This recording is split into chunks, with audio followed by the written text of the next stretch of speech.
Alright, how's it going, guys? It's Steve again, Interglobal Comics. So I was just going to go through some more sold listings. These are I haven't really done a very good job in kind of a busy month of October. So this is kind of what I've been able to find that's sold in the last, let's say, 3 weeks or so. There's been some pretty interesting sales. So I'm going to start it off with this one. This is a Journey to Mystery 83 2.0. Supposedly, from what I hear from the older guys, this is pretty much one of the rarest La Prensa keys that's out there. I kind of kept this one secret. It was sitting on my comic shop as an auction. It was like a 10-day auction, I think. And there was a private sale of a Journey to Mystery 83. I think it sold for over $2,000. I can't quite remember, but it was actually in really nice condition. And one of the guys in the group, Brian, got that one, and then that kind of got me interested because I heard them talking about how rare that one is. I was like, well, let me see if I can just see if any other sold listings or any other information about it. And I just stumbled upon this one, actually a live auction. So I bid it up to, I can't quite remember, I think $550 around there. But I haven't really been selling that many comics, so I don't have a ton of money to spend on comics right now either. But it sold for, you could barely see it, $684. So when I kind of talked about that with a couple guys, they couldn't believe it sold that cheap. They thought, it should have been selling for easily, 4 times that amount. So somebody got a really good deal. I feel kind of stupid. I probably should have gone and bid it up to, maybe more to 1,000. Just sold off some books that don't mean a whole lot to me to get something that's really, really rare. But on the other hand, I'm not really like a huge Thor fan either. So I'm bummed I didn't get it, but I also, I'm not going to lose sleep over it.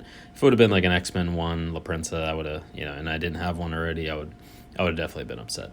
But yeah, so someone got a great deal, $684. They could probably go list that on eBay tomorrow for $2,000, and, it would sell, probably fairly quickly. Or just hang on to it because, I feel like a book like that's just going to appreciate in value and just be a good book to own.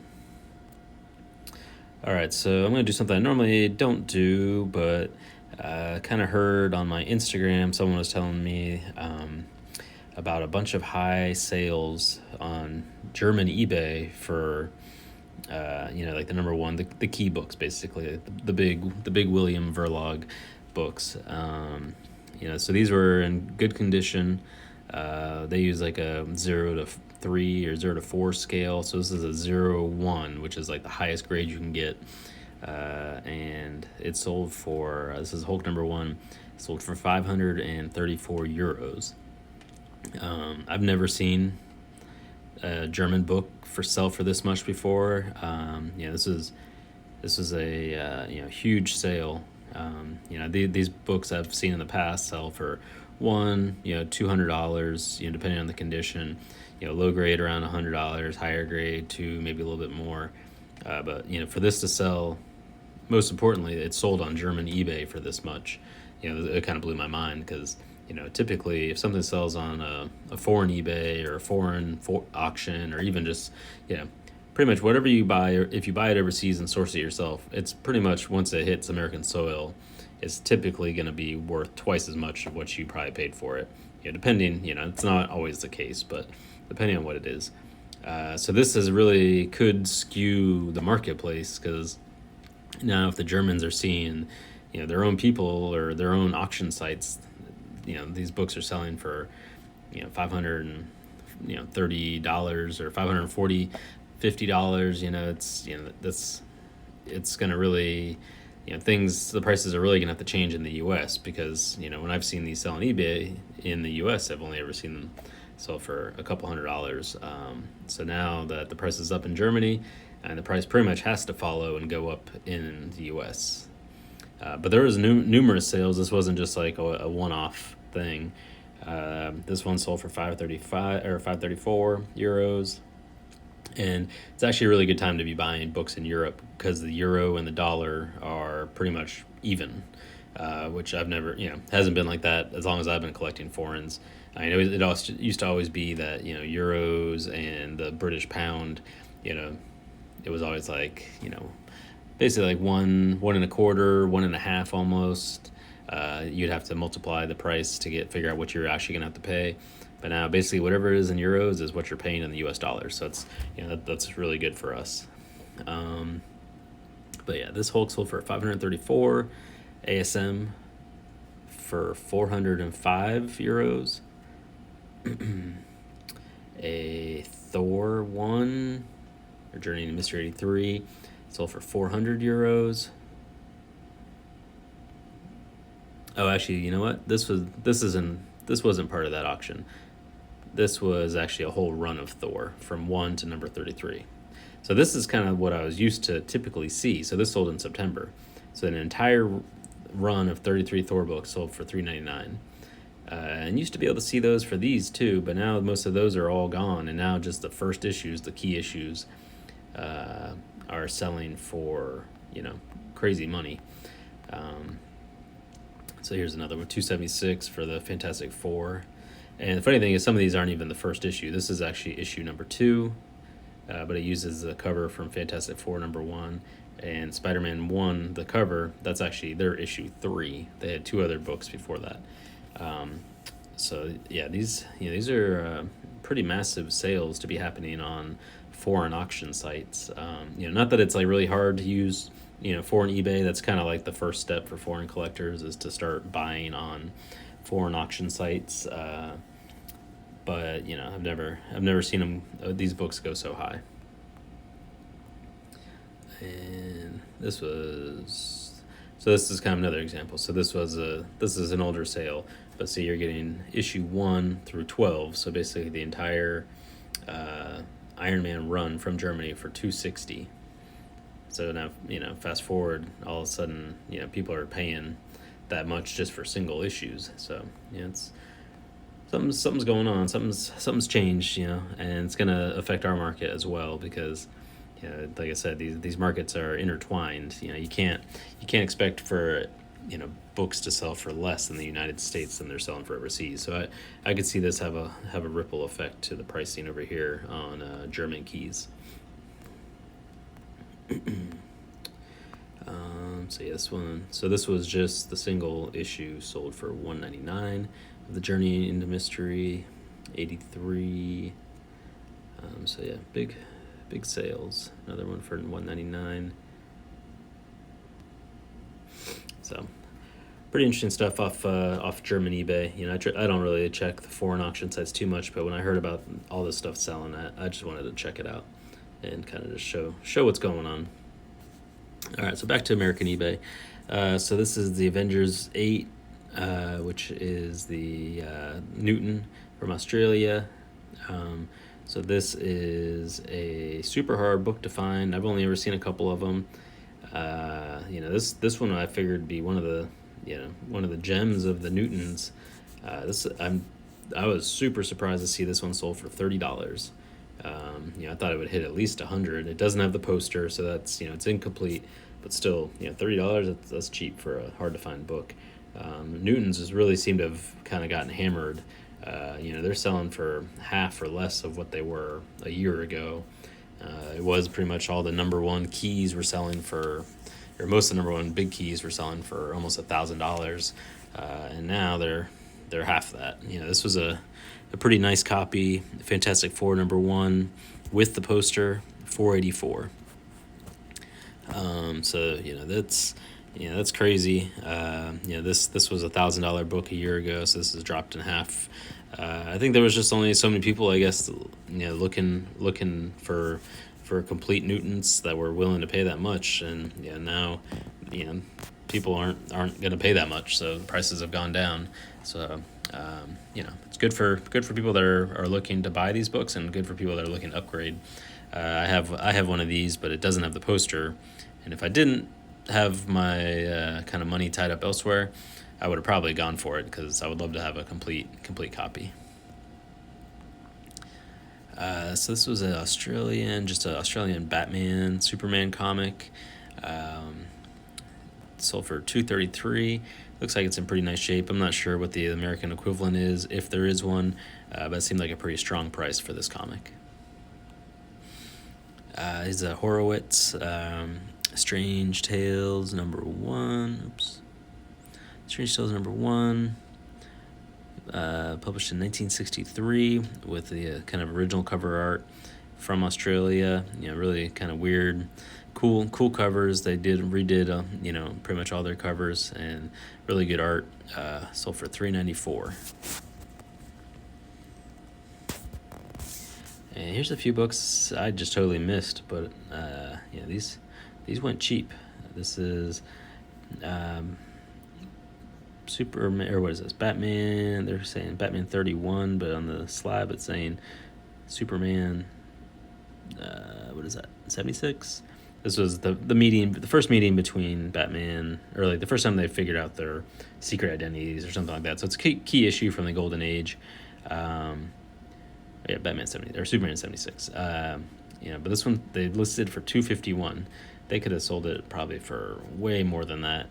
So I'm guessing this one sold probably pretty quick, because I believe the American comic sells for a pretty hefty amount, and this one's probably infinitely more rare. And then another kind of classic Joker cover. This one is what does it say? Batman 23, sold for $378.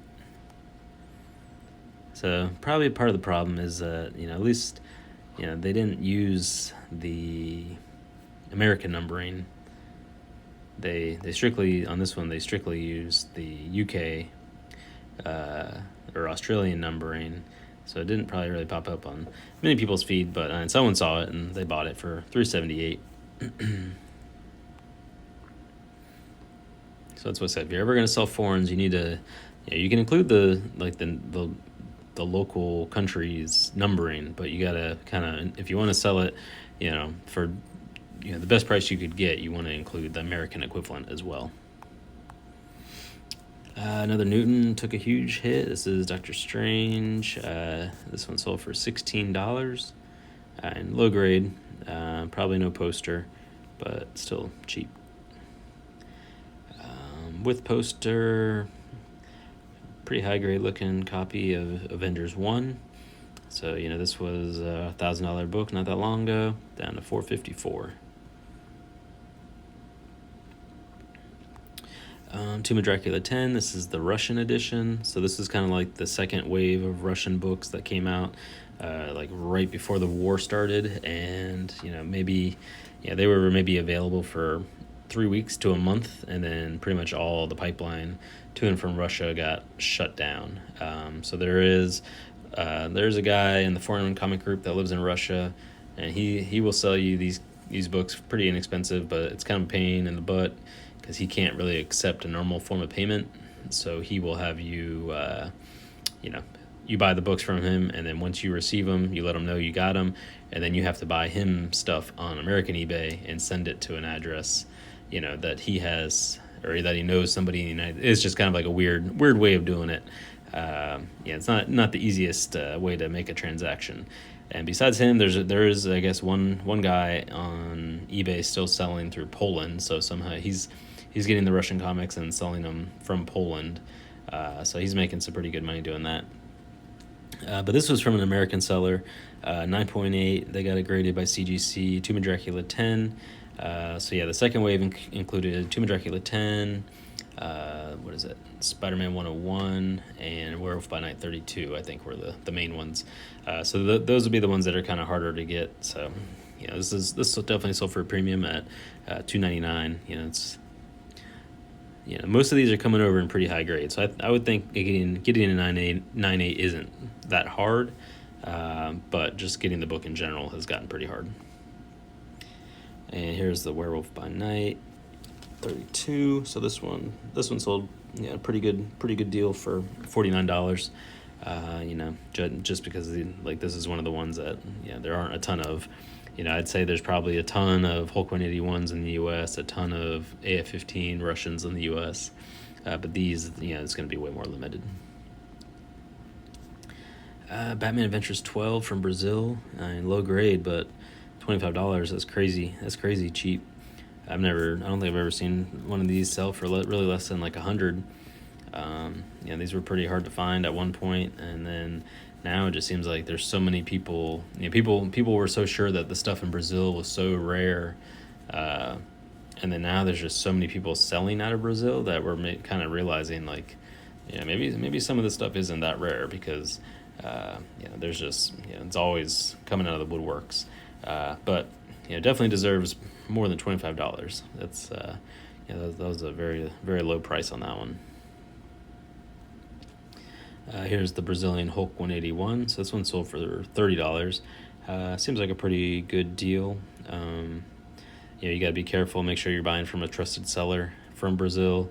This guy that sold this one is a very well-known Brazilian collector. But there are people that are selling bootlegs of this comic, and they look completely different to me, but you just got to keep an eye out for it. And here's a Brazilian Golden Age slab that sold. I don't know really anything about the source material or really even this book, but it seemed like a pretty high sale, so I figured I should list it in here. But this is a CGC 3.0 restored, sold for $1,000 basically. This is another kind of a pretty shark cover, almost kind of looks like a Baker cover, but it's not. Sold for $400. That's Golden Age Brazilian from 1953. Here's a Jimmy Olsen 134. Sold for $60. First appearance of Darkseid. I'm not even sure how you pronounce that. Darkseid. I don't know. And not DC stuff's not really my wheelhouse. All right, so this is a Mexican. They're saying a Jose Luis Duran cover from La Prensa. It sold for $51. So it seems like a lot of these Mexican like good girl art covers are kind of picking up some steam. It started with the non-canon Spider-Mans and looks to be spreading kind of to all that style of artwork from Mexico and all those covers, even if they weren't like the big Marvel characters. So it's kind of interesting to see that happening. But I think it's deserved because there's some great covers from that era in Mexican comics, Mexican La Prensa comics. This was the Edge of Spider-Verse 2 Greg Land variant. Sold a 9.4 slab, sold for $137. It seems pretty cheap for a slab comic. And then there's a bunch of Mexican horror comics that sold. Witch's Tale 23 for $300. Witch's Tales 19 for $350. Pretty epic devil cover.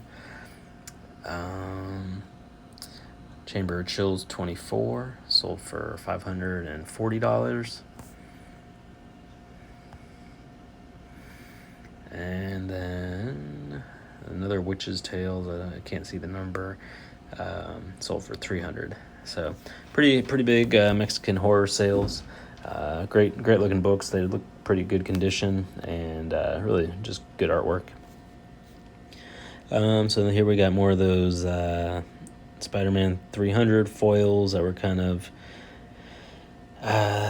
caused some drama because I guess the publisher in Mexico was saying that he wouldn't sell to American people or wouldn't sell to American addresses, and it was one per address, Mexican only address, but then it ended up that somehow a few Americans were getting books shipped to them directly from the publisher, and then somehow 500 ended up at New York Comic Con. So the whole thing's kind of fishy.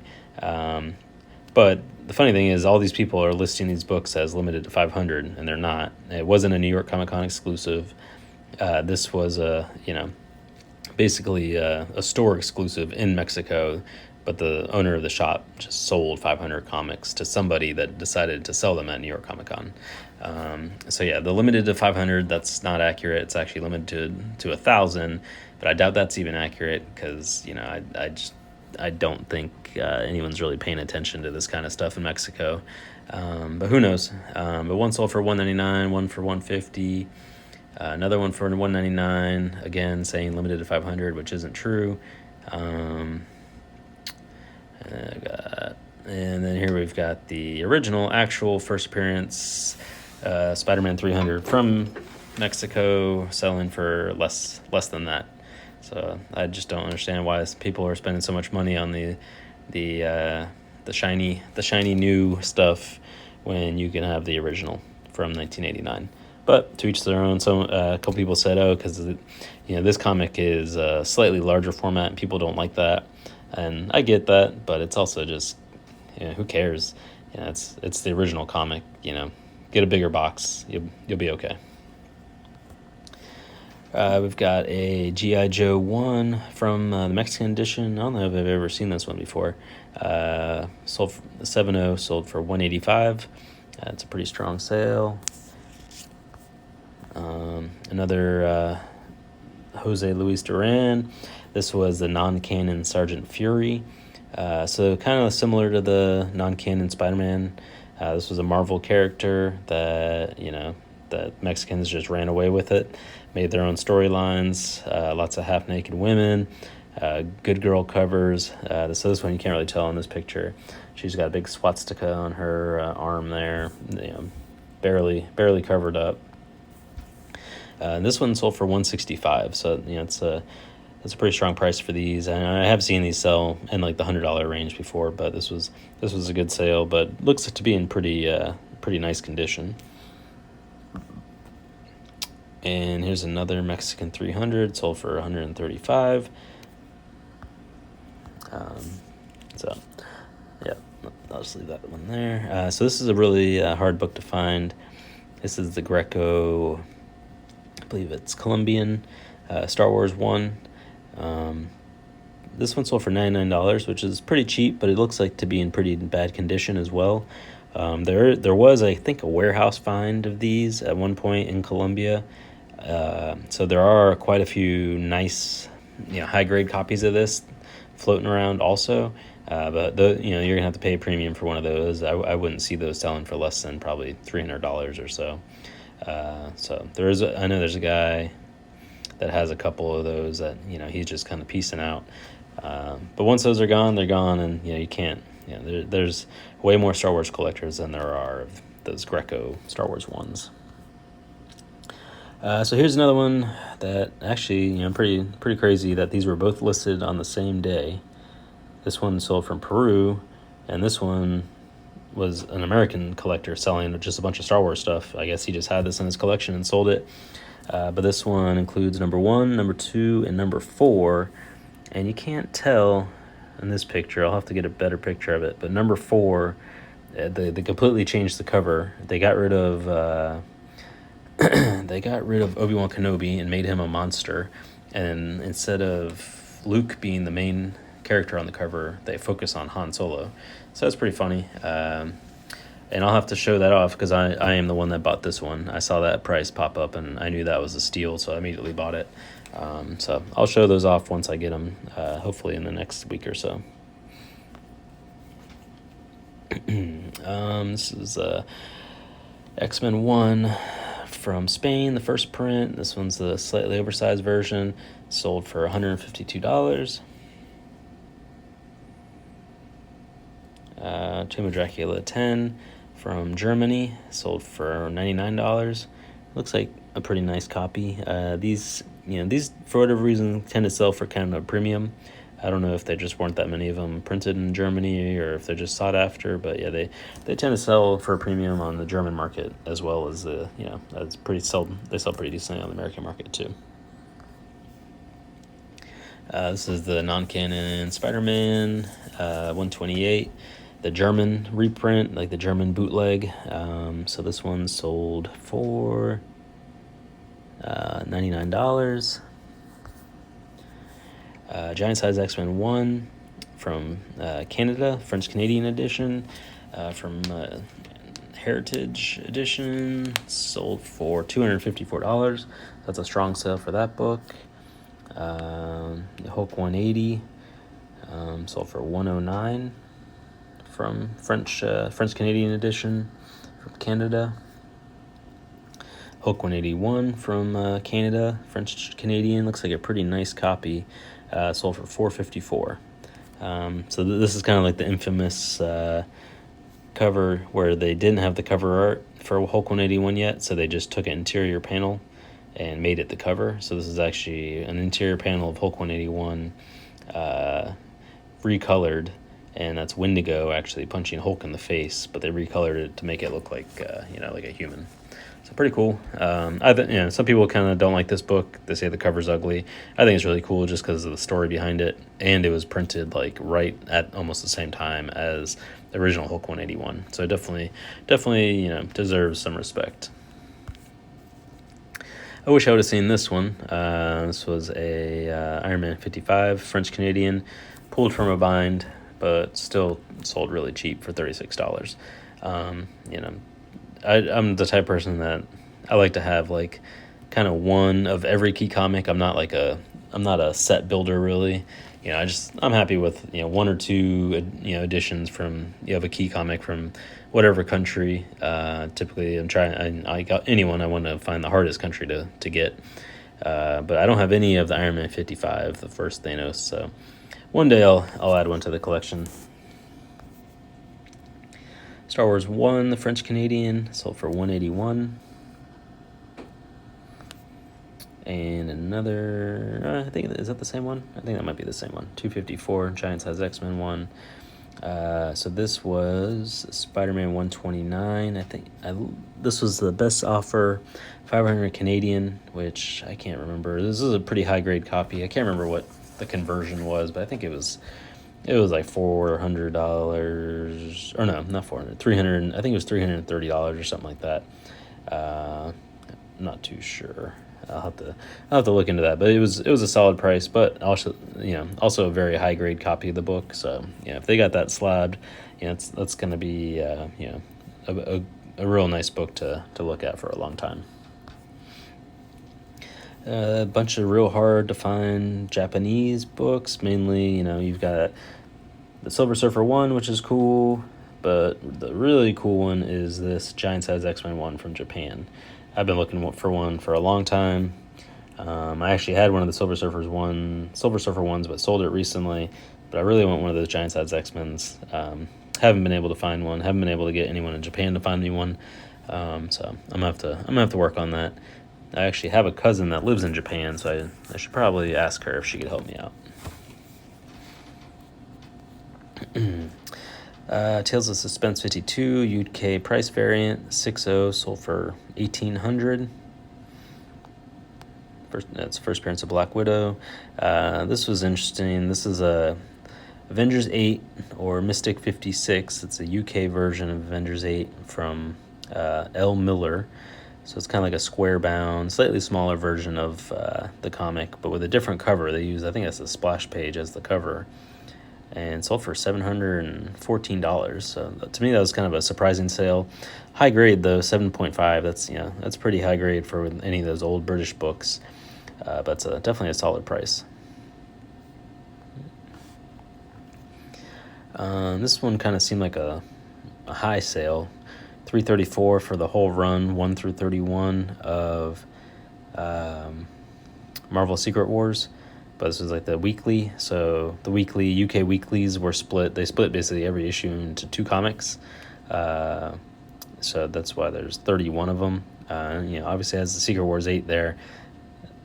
But it kind of seems like a high sale at $334. But who knows? Someone just really wanted the whole set, or they were all really high grade. I'm not exactly sure. And then this was a big sale and auction as well. This was the Smash Comics 17, Incredible Hulk 1 from the UK from 1966. This one sold for $332. This book is huge. There was one that sold, I think a month or two ago. I think, and it sold for like 125, 130. It was lower grade than this. But I think that's kind of maybe what turns people off is just how big these are. And these are like these are like newspaper size. They're huge. You wouldn't be able to slab it. It's really hard to keep it somewhere safe where it's not going to get all banged up. But you just got to look at that cover. It's it's a Hulk 1 from the 60s, and in pretty great condition, sold for $330. That seems really cheap still. Even though it is a huge comic, I'm surprised these aren't selling for more. And I've only seen, besides the one I bought several years ago, and then this one and the one that sold a couple months ago. Those are like the only copies I've seen sell in the last maybe 3 or 4 years. So I don't think it's it's not a real prevalent comic. So I'm pretty surprised these don't go for more. But whatever, I think eventually the market will catch up to a book like this. Whether you can get it slabbed or not, still a pretty incredible comic. All right, I think that's it. I kind of breezed through that, I feel like. But yeah, so I will keep an eye on the sales. I'll probably make another Heritage video going over some of those books, because as the auction gets closer to ending, and we'll just kind of keep an eye on that too. All right, have a good one. Bye.